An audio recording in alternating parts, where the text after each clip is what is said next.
O tema hoje da nossa conversa é sobre finanças pessoais e pandemia. Principais lições.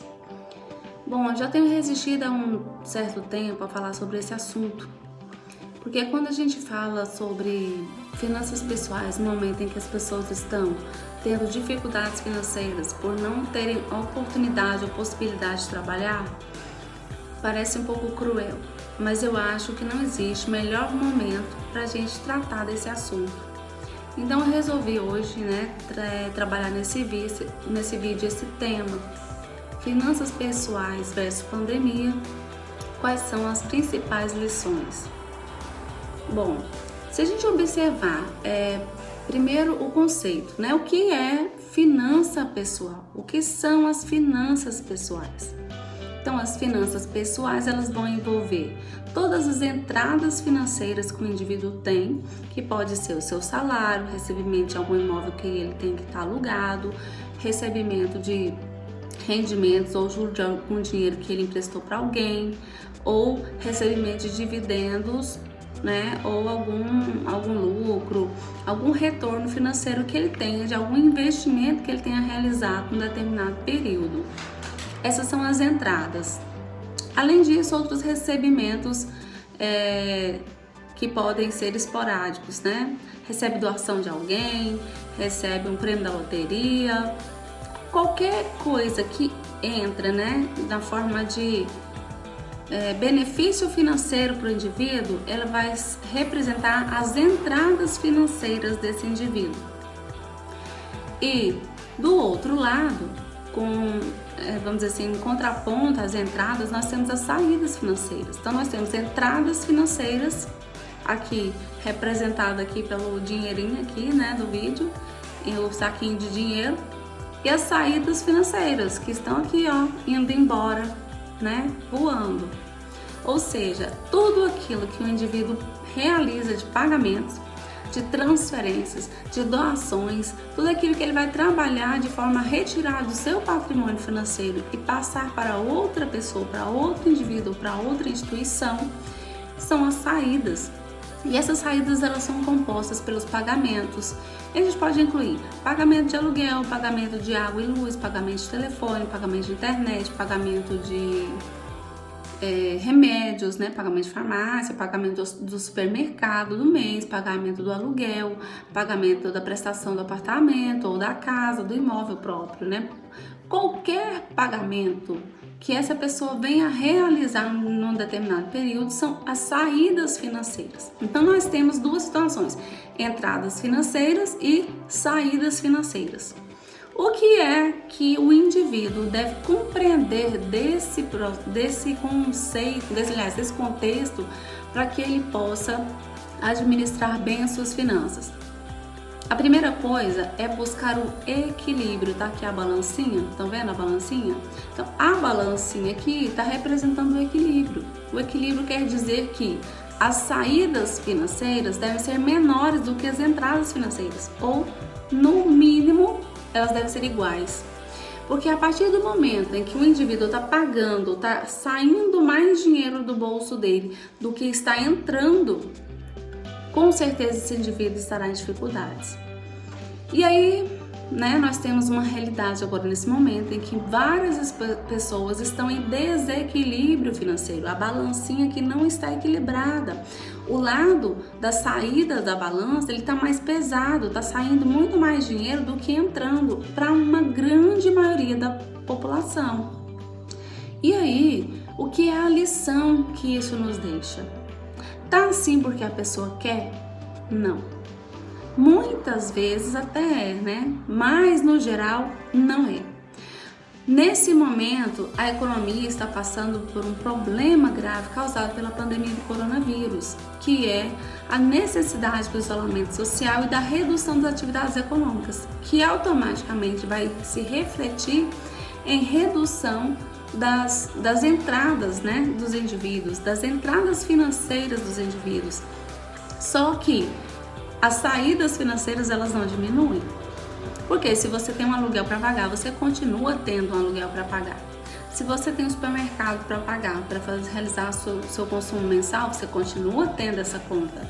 Se você tem o gasto com sua energia, você vai continuar tendo essa conta e, no geral, a maioria nesse período vai aumentar. Por quê? Porque as famílias estão dentro de casa, né? Elas não estão saindo para trabalhar fora. Então, esse tempo, o gasto com energia está aumentando.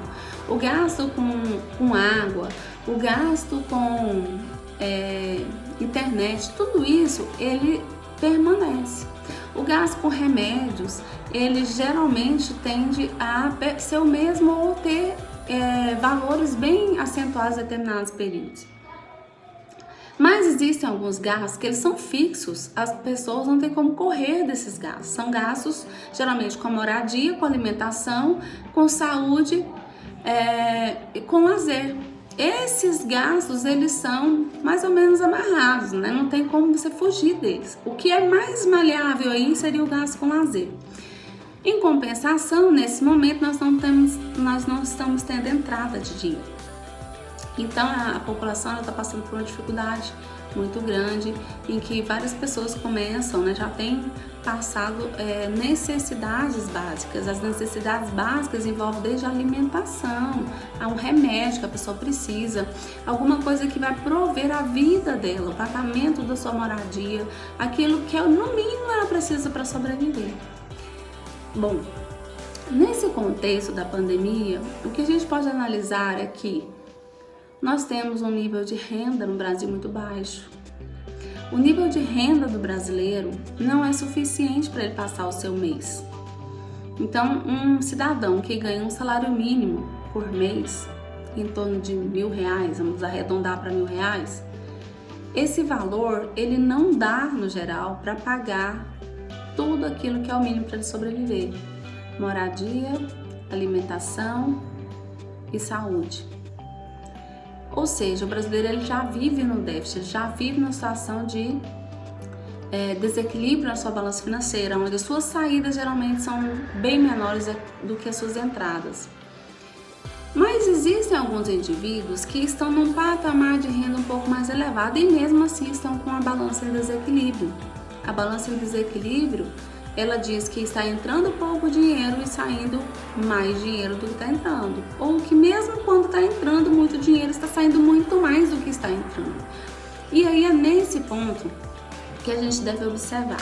Aquelas famílias que não têm condição de fazer uma reorganização da sua finança, a não ser cortando os seus gastos ao máximo possível, porque realmente não tem renda suficiente para reserva, essas famílias, o conselho que se dá é que se organize de uma forma que mais pessoas da família consigam entrar no mercado de trabalho quando isso é propício, para poder aumentar a renda da família, e que cada indivíduo trabalhe a sua finança pessoal de maneira a ter a sua própria balança equilibrada. Porque se numa família de 5 pessoas, a balança dos 5 cidadãos está com mais reservas, com mais entradas do que saídas, todo mundo estará em equilíbrio e aquela família também estará em equilíbrio.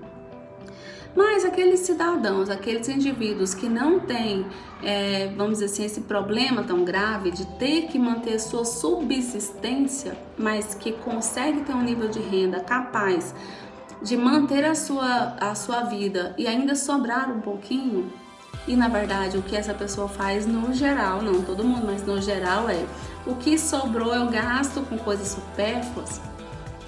Essa pandemia veio nos trazer uma lição muito grande. O que é essa lição? A lição é: precisamos ter reservas financeiras. Precisamos estar atentos ao que pode acontecer no futuro, porque a gente não pensa muito nisso. A gente vive o hoje, e eu acho que a gente tem que viver o hoje, mas a gente tem que viver o hoje com o pé no chão. Então, olha só. Muita gente provavelmente deve ter pensado em algum momento o seguinte: nossa, se eu não tivesse feito aquele gasto, agora eu não estaria passando dificuldade financeira.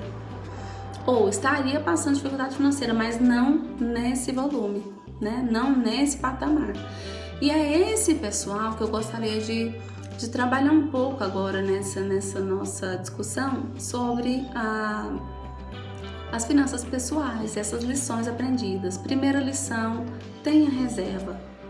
recebeu o seu salário, comprou o mínimo ali para sua sobrevivência, um pouquinho ali para o seu lazer, guarda, reserva um tanto do seu salário. Na verdade, a gente sempre faz o caminho inverso. Recebe, faz os nossos pagamentos, o que sobra a gente consome alguma coisa que a gente quer naquele mês, e se sobrar alguma coisa a gente reserva, ou geralmente não reserva.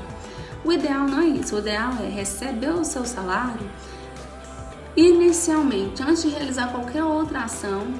Se for possível, faça uma poupança, faça uma reserva de 5%, começa com um valor pequeno, 5%, depois aumenta para 10%. De preferência, essa poupança deveria ser em torno de 30% do seu salário. Ou seja, quem recebe R$1.000 deveria poupar todo mês R$300. Mas se não é possível poupar R$300, poupa 50, certo? Poupa R$100. E que isso se torne uma prática. Naquele momento que você recebe o salário, o primeiro pagamento é a sua segurança financeira. Porque se você reserva, no momento que você fica desempregado ou no momento que tem uma situação como agora dessa pandemia, a gente tem uma segurança por um determinado tempo para suportar, teoricamente assim, um período de quarentena, para, de certa forma, conseguir manter o nosso equilíbrio financeiro. A primeira lição é: a poupança é extremamente importante. Ela não deve prejudicar o nosso momento atual de vida, o nosso hoje, ele deve ser suprido, mas ela deve sim existir para garantir pelo menos um período curto a nossa sobrevivência. Então eu vou só fechar com vocês isso. O equilíbrio financeiro, ele está entre recebimentos e pagamentos, que os recebimentos devem ser maiores do que os pagamentos, para que a nossa vida financeira esteja em equilíbrio, certo? Então agora talvez não seja possível fazer isso, porque nós estamos numa situação adversa, mas que essa lição fique para depois, quando as coisas se normalizarem, que a gente comece a ter esse raciocínio sobre o dinheiro. O dinheiro é para facilitar a nossa vida, ele não é um fim em si mesmo. Não é simplesmente para juntar dinheiro, juntar e não viver, mas é para viver com segurança. Para isso que o dinheiro serve, para nos dar possibilidades de vida saudável e de vida com segurança. Realize investimentos, seguros. Analise primeiro os seus investimentos, se é numa conta de poupança, se é numa ação de uma empresa, se é emprestando para o vizinho. Então, assim, a gente tem que raciocinar nesse sentido, A lição da pandemia é: tenha juízo nos seus gastos financeiros. Tenha juízo na hora que você for tomar as suas decisões financeiras. Elas devem ser racionais e elas não devem ser decisões financeiras emocionais. Muitas vezes é interessante você comprar alguma coisa para você, um presente, presentear, fazer alguma coisa para alguém que você ama, o seu filho, seu esposo, seu marido, sua mãe, seu pai, sei lá. Às vezes é interessante, não é ficar pão duro e não gastar nunca, não é essa a ideia.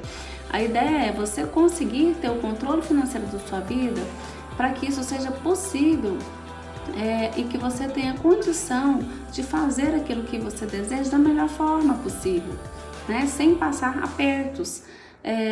Existirão alguns momentos que você terá dificuldades financeiras. Isso é inevitável ao longo da vida, mas isso tem que ser racionalizado.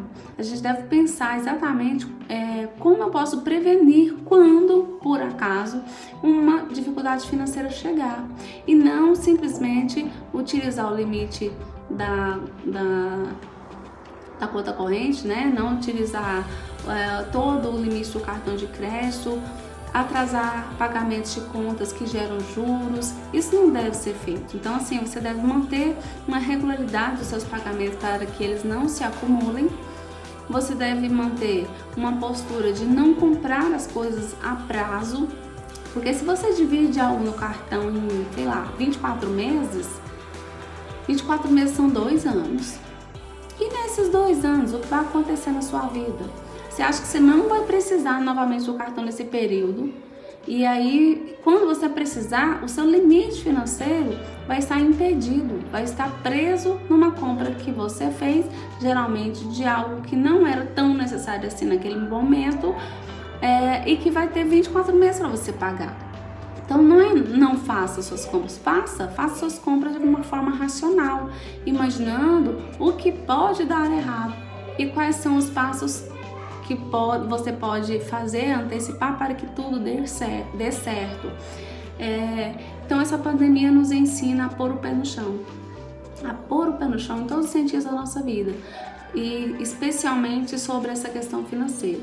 Então esse recado eu quero deixar para vocês aqui e vamos conversando, né? Eu aceitei sugestões para próximos vídeos sobre o tema finanças pessoais, ok? Um abraço a todos e boa sorte, que todo esse transtorno passe logo, que a nossa vida volte ao normal e que financeiramente nós tenhamos mais juízo e mais segurança financeira, que é realmente o que proporciona a gente ter uma vida mais tranquila quando todo o resto está ok. Então, se a gente tem saúde, se a gente tem condição de trabalhar e entra em situações financeiramente complicadas, isso vai prejudicar a nossa saúde, vai prejudicar também o nosso desempenho no trabalho.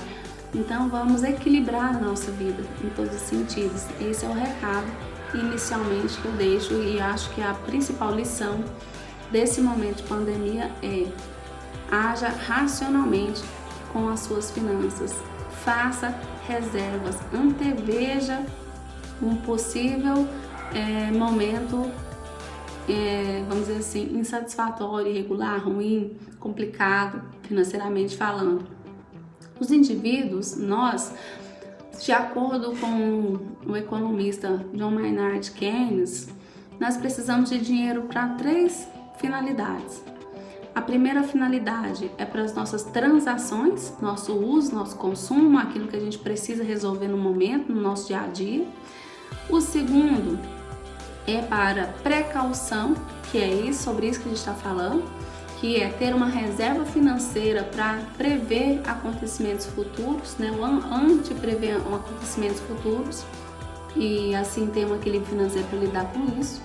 E o terceiro motivo pelo qual, segundo Keynes, a gente precisa de dinheiro é para especulação, que é quando sobra dinheiro a gente começa a investir em coisas especulativas. Investe numa empresa nova, investe na bolsa de valores, investe em coisas que podem nos gerar lucros, ok? Mas como é especulação, isso envolve risco. E os riscos vão funcionar da seguinte maneira: se eu invisto em algo que eu tenho a ideia de que vai me retornar muito, valores altos financeiramente falando de retorno, o risco desse investimento provavelmente será alto. E se eu invisto em algo mais seguro, que não rende muito, provavelmente eu vou ter um retorno mais garantido, o risco é baixo. Então, saber dessas nuances aí, de como funciona esse mundo financeiro, é muito interessante para a gente poder atingir o nosso equilíbrio financeiro. Eu espero ter ajudado e vocês podem me mandar sugestões para a gente continuar a nossa conversa, ok? Muito obrigada e até mais!